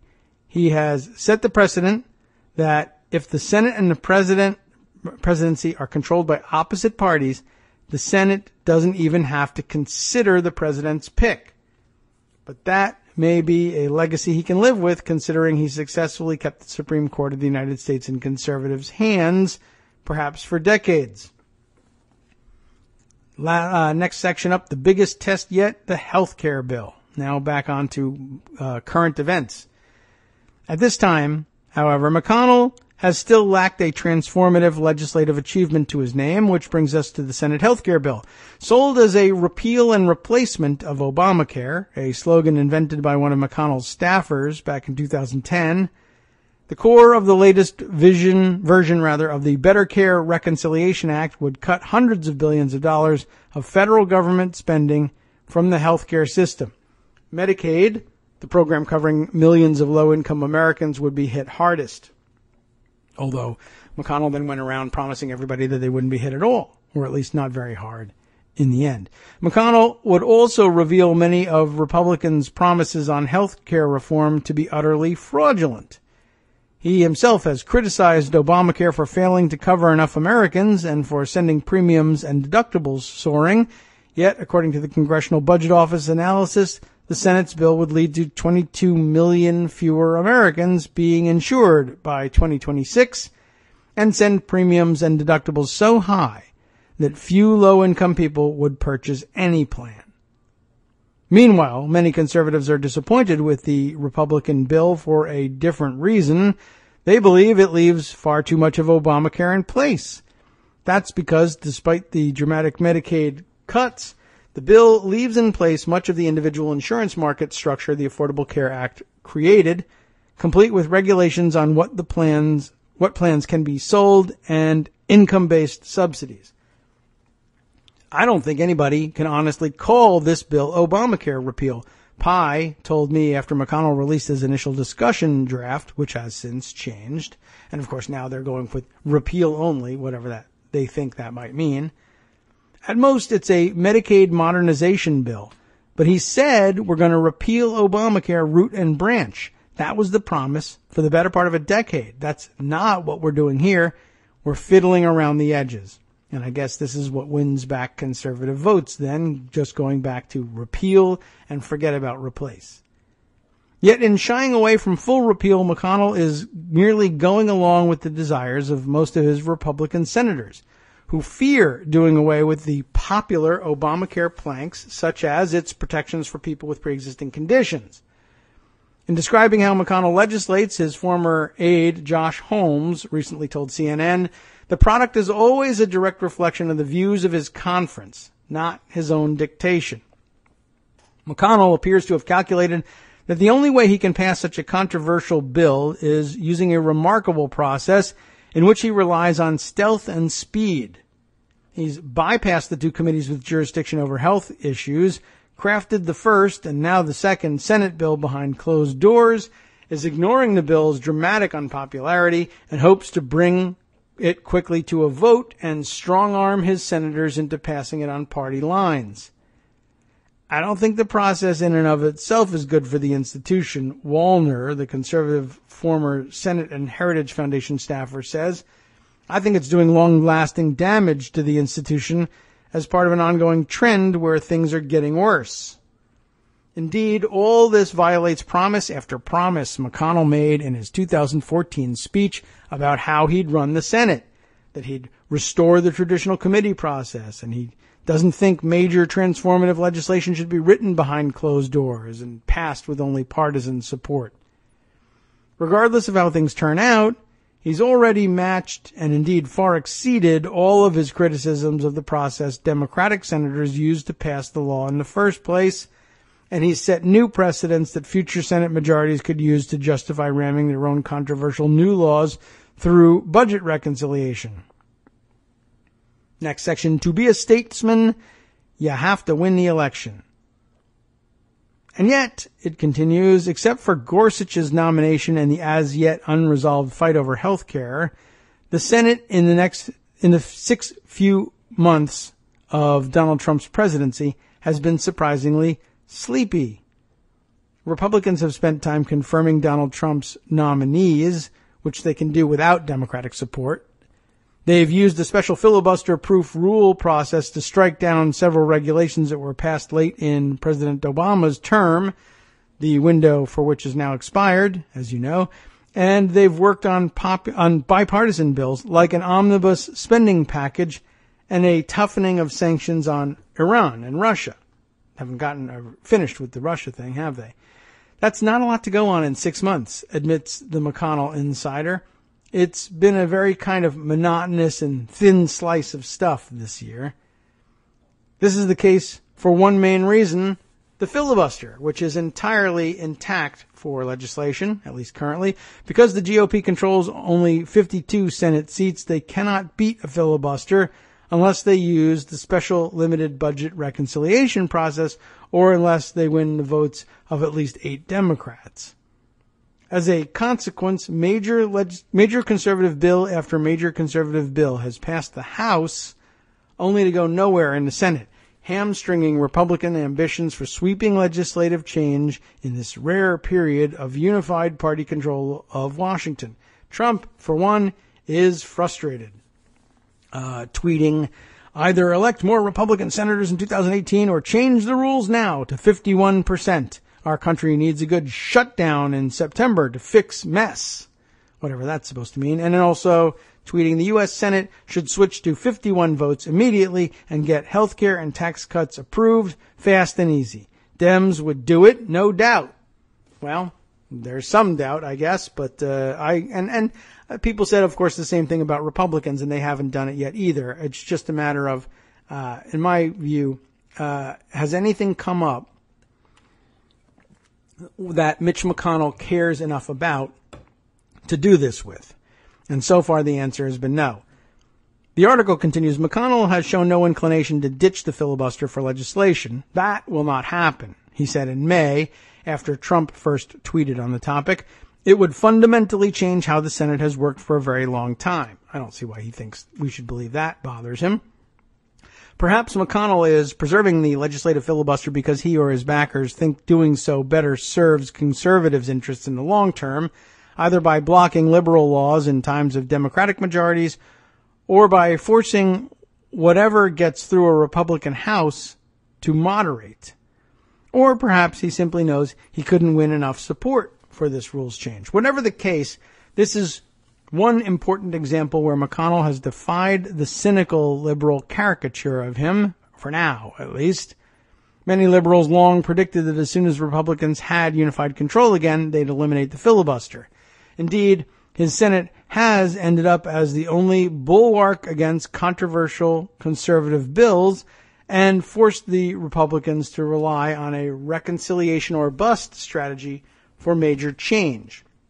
I guess I would once again there just say, well, the prediction was that as soon as Republicans felt they needed to eliminate the filibuster, they would. When they needed to for Gorsuch, they did. There just hasn't been a legislative initiative that eliminating the filibuster would help with that has piqued McConnell's interest. There's just nothing so far that has been worth the hassle of the rules change. The minute they need it, I assume, just like with Gorsuch, they'll just go ahead and do it. Despite all this, McConnell's flouting of so many Senate norms, that would be all of this being his saying it just won't happen. Despite all of that, McConnell's flouting of so many Senate norms to advance Republicans' sweeping health bill may be doing irrevocable damage to the chamber. Whether he succeeds or fails in passing the health bill, future majorities have a precedent now for ramming partisan legislation crafted in secret through the budget reconciliation process quickly. That is one major legacy he has already cemented. The loss of health insurance for tens of millions of Americans may be yet another. And once again, I will add to this. Clearly, there's now precedent for totally ignoring reconciliation instructions and for claiming, unless they pull some unforeseen stunt or the parliamentarian's office has been hiding the ball with respect to how it will rule on a point of order, that the bill that seeks reconciliation's protections from filibuster simply didn't follow any of the reconciliation instructions in the budget resolution. Unless they're planning to pull that out at the last minute and say, yeah, this whole thing's been a waste of time, surprise, then I imagine that's just another precedent that he's set, and reconciliation really does become just a free pass from the filibuster. Whether it ends up being once a year or not, we still have to wait and see. In many ways, though, the majority leader is merely following his party, the article concludes. If the Republican Party was composed of different elements today, let's say it looked more like the GOP of the 1980s, I think McConnell would be a very different kind of leader, says Trey Grayson, the former Kentucky Secretary of State. He wants to be known as a great leader. And he knows to be remembered as a great leader in history, he probably has to achieve some things in a bipartisan manner to solve big problems. But he's also a realist, and he told me once, to be a statesman, you have to win the election. So, all right, well, that's the exciting conclusion to that piece. I don't know how much sense it makes, and I'm not certain that he actually has anything up his sleeve in terms of achieving something sweeping in a bipartisan manner to solve big problems. I think he's largely abandoned that element of what he believes makes a legacy, just to convince himself that a legacy is still possible. All right. Let's see. A few other things that we might check in on. Some suggestions here. Yes. We'll catch up on this one. I've heard reports about it in the past, but I guess it's back in the news today. And we thank our Canadian pundit friend, Brian Monroe, for pointing this one out. The Toronto Star lets us know the latest on the movement to dump Trump's name off of the Toronto hotel. And I guess that's finally happening. JCF Capital ULC, whatever that all means, bought the 65-story hotel last month for $298 million. And I guess they're just sick of it and can't stand having the name on it anymore. The 65-story hotel and condo at 325 Bay Street no longer bears the name of U.S. President Donald Trump. The new owners of the Trump International Hotel and Tower reached a buyout deal with Trump Hotels last month, and as part of the deal, the hotel's name was to be changed. The joint investment group bought the property that's comprised of 211 hotel rooms and 74 private residences in March for $298 million. It's an interesting thing that they do there with that, the Trump formula, condos and hotels in the same building. I'm not really sure what the strategy is there, but I don't know, maybe sort of harkens back to the olden days when wealthy individuals took up residence in hotels despite the additional expense. But I guess this way, eliminating that additional expense and just giving you all of the appearance of the old-timey prestige. The building has been the target of lawsuits from investors who allege that they were led to believe that residential units would generate higher returns, but instead they lost money. It has also been a site for protests, one denouncing Trump's policies and another that occurred after a recording surfaced of Trump, then the Republican candidate for president, using crude language and discussing his habits with women. Wink, wink. We all know what that one is. Counselor Josh Matlow has also proposed a name change, or had also proposed a name change in 2015. He said Trump is a fascist and his name has no place in a diverse and respectful Toronto. It's the early days for that. The condo's developer, Talon International, is facing a new class action lawsuit which is seeking the return of deposits paid by people who did not close their transactions to become owners. Interesting that he felt he was able to keep that money, huh? Well, okay. Anyway, thanks for bringing that one up to us. That's the latest on that Trump Tower development we've been keeping an eye on for some time. Let's see, other comments that have come in over the past couple minutes here. Let's see, Michael Musson saying this was a great way to cover the president's stunt. Emerson Bryant tweeting the MSNBC Chiron from yesterday, Chiron troll level 11 for Made in America Week. Let's take a look at the picture. Trump speaking with Pence by his side and backed by a bunch of electric guitars, presumably also made in America. Let's see, staying on message. Trump, made in America means it's the best. His family's products are mostly made overseas, it says parenthetically. And indeed, a good observation. All right. Let's take note of that, and shall we pocket it for later inclusion?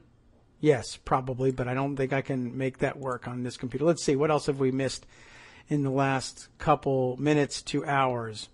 Mad Hatter tweeting around the beginning of Showtime here that regarding zombie Trump care, cutting off the head and burning might not be enough. Must salt the earth, too. Holy water might not be a bad idea either. And, oh, look, a brief tweet storm from Thelonious saying, so I guess Murkowski also speaking in opposition this morning and addressing Murkowski and Moran saying, not enough. Expand and improve Obamacare now. Don't just stand pat on not letting treason care go forward. Why does it seem impossible, Thelonious asks, for Dems to say this simple statement, under no circumstances will we discuss repealing Obamacare? But we will be more than happy to discuss expanding and improving Obamacare at any time. And I imagine that there are quite a few Dems who are quite comfortable saying so. I don't know why everyone isn't. I don't know if I can answer that question, but it's certainly not impossible for Dems to say it. But it is surprisingly difficult for that to be a unified caucus position stated on their behalf by Chuck Schumer, although he's certainly hinted at it in the past. I don't know. I suppose it could use some additional work on that front. All right, getting towards the end of the show here. Let's see. I know there are a couple more things that I thought we ought to add into the mix, but I'm sure that the guys on the after show will do admirably in their cleanup work, as it were. They always have a good, fresh mix of stories that we have managed to miss somehow, plus some interesting takes on things we have touched on. Let's see. There's new information out there on still more of the participants in the Donald Trump Jr. treason meeting. We'll get up to speed on that tomorrow. That will require some additional time, more than we have this morning. Having eaten it up on the inner workings of the Senate, the failure or apparent failure this time around of zombie treason care, etc., and considerably more as well. But let's see. Anything else that we need to make sure is on the record before we close things out on the day's events? Let's see. Anything that will actually fit? I know there's at least one or two items. Yes. Well, at the very least, I ought to put on record the necessity of addressing the Qatar situation once again. The Washington Post had a story the other day that I know we won't be able to fit in the few remaining moments, but let me at least give you the headline and tell you where we're at in this story. We'll have to come back to that and pull out all the details. Headline in the Washington Post from July 16th, Karen DeYoung and Ellen Nakashima, laying it all on the line in headlines here. UAE, the United Arab Emirates, orchestrated a hacking of the Qatari government's websites, sparking regional upheaval according to U.S. intelligence officials. I wonder whether Trump will believe it this time. Hacking just apparently becoming a major tool in the crazy covert intelligence wars everywhere in the world, not just as between the United States and Russia, but as between ostensible allies in cooperation in the Gulf region as well. This is really surprising, and we'll try and dive into the details on that later in the week. Tomorrow, of course, being Wednesday, we won't have Greg Dworkin with us, but I believe we'll still be able to orchestrate a visit with Joan McCarter, who will bring us up to date on the rapidly changing situation on zombie Trump treason care. And we'll see whether the picture changes throughout the day and what she makes of it and what our tasks are lying ahead. I am sure that we will get further instruction, both from Joan and from many other sources, that it's not over until it's over, and no reason whatsoever to let up on the pressure that you have brought successfully to bear on the U.S. Senate to this point. The delay was your doing. The second delay was your doing, although they're blaming it on John McCain. And the change in tactics is your doing. There's just no serious hope at the moment of putting together a majority in favor, purposefully anyway, for McConnell's secretly written plan, which is not compliant with reconciliation instructions, I must reiterate. Whether or not he is able to put together a majority for repeal only, or simply intends to use the promise of repeal only as bait to get a motion to proceed passed and then slip his zombie treason care bill back in front of the Senate, we have yet to see. We'll discuss that and much more tomorrow. What about for the rest of the programming day, or at least our immediate successors for the programming day here on Netroots Radio? The After Show has got the following on tap. Republican on Republican violence breaking out in the wake of humiliating Trump care collapse. In a major blow to privacy advocates, the Ninth Circuit U.S. Court of Appeals upheld a ruling that the FBI can secretly issue surveillance orders for customer data. And a Texas wildlife refuge, home to 400 species of birds, 450 types of plants, endangered ocelot, and half of the butterfly species in North America, on netrootsradio.com, to be raised. And I'll tell you why. You've been listening to the Kagro in the Morning Show with David Waldman. Can you guess why such a valuable natural resource would be raised down in Texas? The answer is to build the first section of Trump's vanity wonder wall, that transparent wonder wall, which you have to be able to see drugs flying over. Thanks for making that safe. All of that, plus a visit with Chris Reeves coming up next on The After Show. Stay tuned.